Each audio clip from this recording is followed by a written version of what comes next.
Hello, everyone. My talk today will be on the, as Paloma introduced, on the protein instability of wine, and I'm going to introduce a review about this topic. First of all, allow me also to thank Vasoni Verica for inviting me and for allowing me to be here in this module to speak to you today. So to start, I wanted to introduce you briefly which are the proteins of the grapes, which are the topic of our investigation. So in grapes, we have basically 5 classes of proteins. You see each of these bands here. This is an electrophoresis analysis. Each of these bands correspond to a protein. So we have invertase, we have these 3 proteins here, which are called glucanase, chitinase, and chromatin-like proteins. And then we have another one smaller, which is called lipid transfer proteins. So these are those found in any juice, basically. But those that are of interest to us, because they are heat unstable, are these 3. So the glucanase, but mostly chitinase and chromatin-like proteins, which, as you can see, are also those shown with a thicker band. So also those mostly represented in any juice. In this case, it was a semi-ion juice, but that's not important. So in white wines, normally we have up to 400 milligrams per liter, so a bit less than half a gram per liter of proteins. And these proteins here in the heat unstable one are called PR proteins. So pathogenesis-related proteins, because they have antifungal activity. They also resistant protein to proteases, proteolysis, and they are stable at low pH, at wine pH typically. However, over time and over storage, especially when the wine is bottled, they tend to become insoluble and to form what is called wine haze, wine protein haze. So the haze mechanism, or the process from going from a limpid wine to a turbid one, is as this one represented here. So at the beginning, when the wine is bottled, if the proteins have not been removed, those are soluble. You see these yellow dots here, they represent soluble proteins.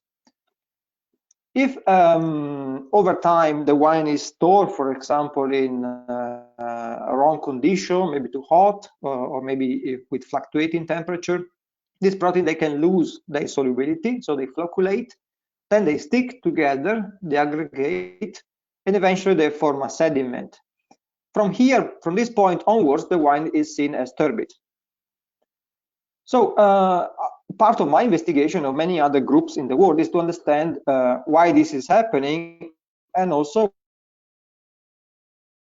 we can start from looking at what's inside here. So if you separate the turbid part from the liquid one, this is what we did in this experiment, we can see that the wine before, so the wine with all the soluble proteins, has all the bands that we saw here, the control. But we centrifuge the wine, so if you separate the liquid, so the still soluble stuff, from the pellet, so the insoluble, you have seen the natural turbidity. And you see mainly 2 bands, a little bit of this one. So the glucanase, a lot of chitinase, and some chromatin-like proteins. So glucanases are occasionally found in turbidities. If you go analyze them, other groups have done that. Chitinases are always found, and chromatin-like proteins, sometimes yes, sometimes no. One of the key pieces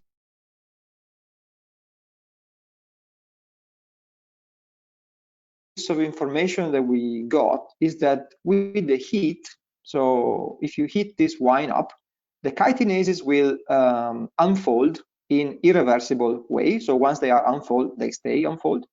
Protein cool the wine, they refold, so they come back to the next state. So they return soluble. This is an important piece, something that we'll discuss later for one of the alternatives to bentonite. So I spare you most of the other experiments that have been done to try to understand more in depth the mechanism of haze formation in wine, but this is a pretty good mechanism, pretty complete. So the wine at the beginning is limpid, as we said, and the proteins are found in soluble state, native state. So they are in their normal structure. See that they are three-dimensional structure. This is called a globular structure. So if you heat the wine up, and something that happens over time, for example, during transport, some of this protein can unfold, and some, we said, the chromatin in particular, can refold, so they can come back to a native state. But once some of the proteins, like chitinases, are in unfolded state, they expose the hydrophobic binding sites, so they become like glue to each other. They stick to each other, they aggregate, this is called self-aggregation, so they become bigger, and then other wine components like sulfate, salts, metals, and phenolics can also come into play and form a cross-linking. So each of these aggregates can be cross-linked, so basically sticking to other aggregates to form a bigger molecule. Once the molecule is more than 1 micrometers, we can see it to the naked eye, and so the wine is perceived as turbid. So this is basically our current understanding of how haze is formed in wine. So why is this important? Because by knowing this, on one side, we can try to come up with better predictive tests to predict the potential instability of a wine. On the other side, we can use this knowledge to try to find alternatives to the current solution, which is bentonite, to remove proteins and therefore prevent protein instability. So I open a small parenthesis. So probably you are aware that the predictive tests for this instability consist normally in heating the wine up for anything between half an hour to 6 hours at high temperature, 80 degrees, 70 degrees, 90 degrees. So this means that all the proteins in the wine, they unfold. And this is the unfolding temperature of each of the wine proteins. So the red one are those which are not stable, so those that cause this instability. And you can see that 62 degrees is enough to destabilize them all. In wine, we also have other proteins like invertase and LTPs that are stable up to 80 degrees. But if we do a normal heat test where we heat the wine up at 80 or 90 degrees, we unfold them all, so we consider all of these proteins.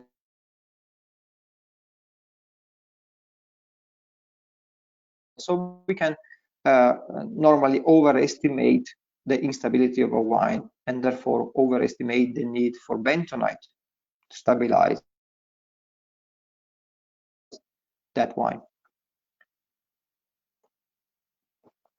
So what do we know about these proteins? We know a few things. We know that they are charged positively, pH, robust, globular, and therefore to proteolytic enzymes. It's difficult to break them. They unfold over time by heat, and they tend to become insoluble during storage. So this is a few information that are quite important. So how can we know this information to solve the problem of instability of wines for proteins? So this has been done already in the 30s, so almost 90 years ago now. They used a bentonite, so a clay which is negatively charged at 1 pH, so that they can be attached to the positively charged wine proteins. They stick together, they form a heavy compound. There's a cation removed, so sodium and or calcium are within the bentonite. The protein replaces this charged cation within the bentonite matrix and is removed. So of course bentonite works very well, that's why it's been around for so long, and is very quick. But if there's a lot of groups looking for alternatives, that means that bentonite is not perfect. In fact, it is not, because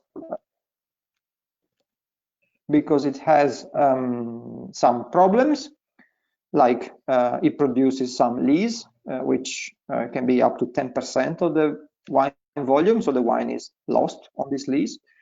There's elimination of other compounds, like aroma compounds.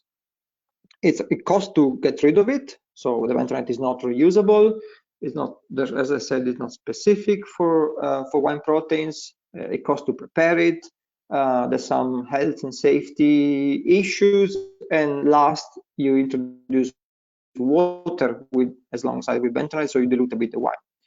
So it has been calculated that the cost for the wine industry in the world is $1 billion, so worldwide. So there's a lot of argument to get to replace it. So which are the alternatives that have been studied? There's some fining agents that I'm going to discuss quickly about them: Carragenina, Circonio, magnetic nanoparticles, zeolites, chitin, and so on. Proteolytic enzymes, and there are processes aimed to destabilize the proteins, like pasteurization, microwave, high pressure treatment versus electric field. So let's have a look at the most interesting one, at least in my opinion.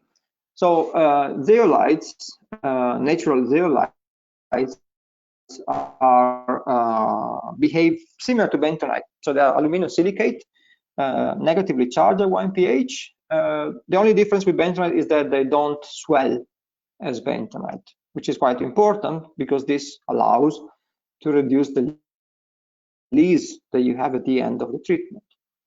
This is some experiment that has been done quite recently. Some data took from there. So you can see that there were 3 unstable wines, which gave, after the heat test, values around 30 net turbidity unit, so 30, which is quite unstable.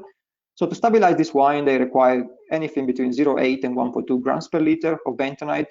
And to reach the stability with the zeolites, you needed 4 to 6 grams per liter. So it's quite more, but the wines were stabilized. The lees volume, despite the higher rate, was lower than bentonite, so less wine lost on lees. And it also eliminates some potassium. Some of the negatives are that the dosage, as I said, is high.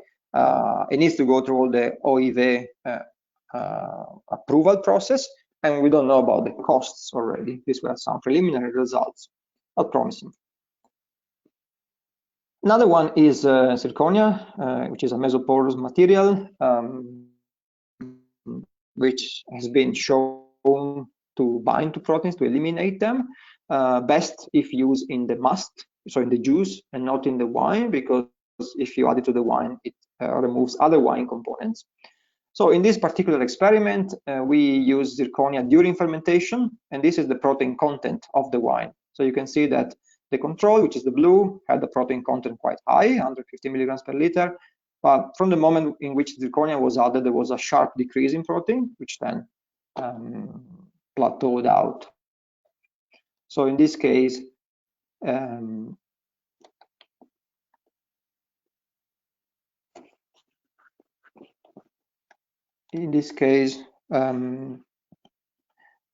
wine got stabilized. So the advantage of this is that it can be used during fermentation. It can be regenerated. You can wash it, which is nice with sodium dioxide. You make stable wines without making lees and without affecting the sensory of the wine. The disadvantage is that you need a lot of it. It removes some metals, and it does require stirring during fermentation.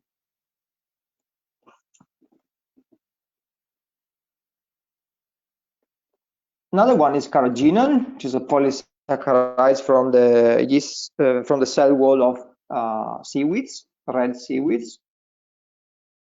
Also negatively charged at 1 pH, so it can bind the positively charged proteins, and is already used in beer production. This was an example of carrageenan used to remove proteins from a series of wines. There's 8 wines here. In each case, the wines were deproteinized and stabilized upon addition of carrageenan. So it works well in eliminating the proteins with low sensory impact. So this is being continuously developed still. An interesting one is magnetic nanoparticles, a recent addition to the pool of alternatives to bentonite. So particles functionalize with some groups which can bind proteins.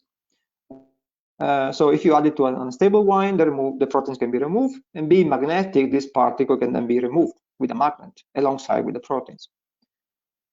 So it works quickly, minimal lees production, and minimal impact on the wine composition. Potentially, this can also be washed and reused. The disadvantage is that there are some potential residues, and there needs approbation from the OIV still. The costs are unknown, and you need a lot of it to remove the wine, but it's something which is being studied. Another one, a recent one, 2020, so a very recent publication came out using grapeseed powder. So grapeseed powder is full of tannins, so after they've been toasted, and this can aggregate, bind to proteins to eliminate them. The advantage of this is that the wine was shown to be become stable, and you also use a side product, a byproduct of the industry that can therefore be valorized.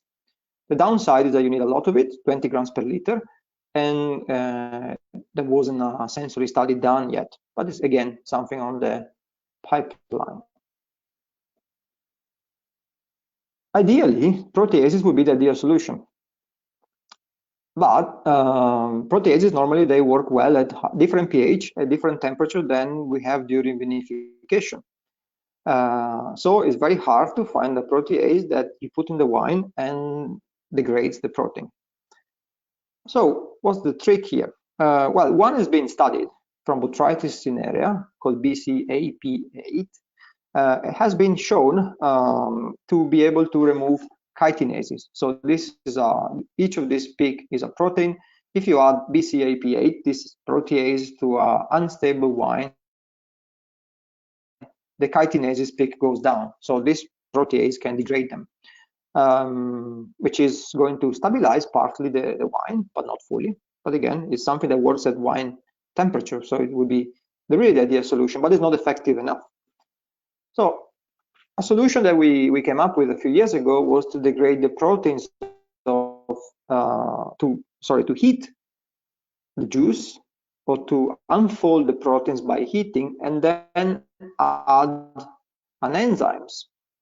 If you add an enzyme when the protein is in unfolded state, then the protein can be degraded, broken down by the enzymes, which then has easy to break it once the protein is unfolded. This is what we did, and Remy is going to talk more about this later.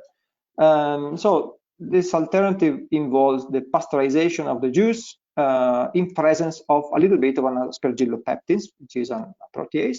So once the protein is unfolded, the protease can act, break it down, and so the protein cannot refold. This works really well, stabilize the wine fully, can target only the protein unstable, doesn't have many chemical or sensorial effects, and you don't have lees. On the downside, you need some equipment, and you need some equipment and approbation by the OIV. But Remy is going to talk more about this. So coming on to the last slide, how do we know? We need to remember that knowing the mechanism of formation of turbidity is important to, on one side, to improve the bentonite efficiency, which I didn't talk about today, but is an aspect that is being studied, and on the other side, to propose alternatives. So the alternatives that I show, some of them, some are very preliminary, like the grape seeds or zeolites. They're promising, but a lot of research and development needs to be done to get them to market. Some are medium stage of development, I would say, so more work has been done, Carragenina, magnetic nanoparticles, but there's still a while before they become available. But one, which is the one that I just shown, so the heating plus the proteases, is something which is at the final stage of approbation by the OIV, and is something that Remy will also talk about in his talk later. So that's all from me. I thank to Vasoni Berica again for the invitation, and all of you for your attention.